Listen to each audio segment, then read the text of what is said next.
4 गोष्टी नवऱ्यासाठी सांगणार आहे. त्याच्यामध्ये एक मी सांगणार आहे, जेव्हा घरामध्ये आनंद नसतो, जेव्हा टेन्शनचं वातावरण असतं, तेव्हा बरेचसे लोक या वास्तुवाल्यांच्या नादी लागतात. वास्तुवाल्यांच्या नादी लागतात, हे करा ते करा. माझा काय त्याच्यावर विश्वास नाही, अजिबात नाही. कारण ली मेडिटेन नावाचं जे पुण्यात हॉटेल आहे, तिथे मला बोलवलं होतं बोलायला आनंदी जीवनावर. आणि माझ्या अगोदर एक माझं संपलं आणि ते कारखानदार बोलले. आपले कारखानदारांनी सांगितलं की फेंगशेवाले आले होते, ते सरळ वास्तूवाले.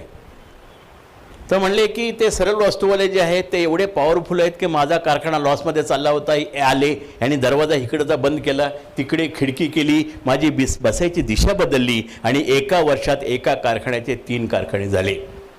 आम्ही जेवायला बसलो, माझ्या शेजारी एक बाई येऊन बसल्या. त्या मला म्हणल्या, तुमचं लेक्चर मला आवडलं, माझे 2 प्रश्न आहेत. म्हटलं काय?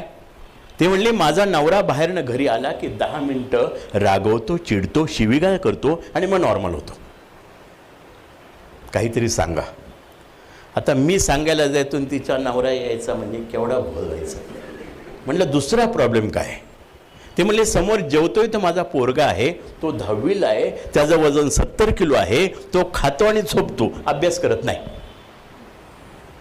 आता मी ते पोरगा असं खात होतं ना, त्याला खाऊ नको सांगणं सुद्धा माझ्या जीवावर आलं.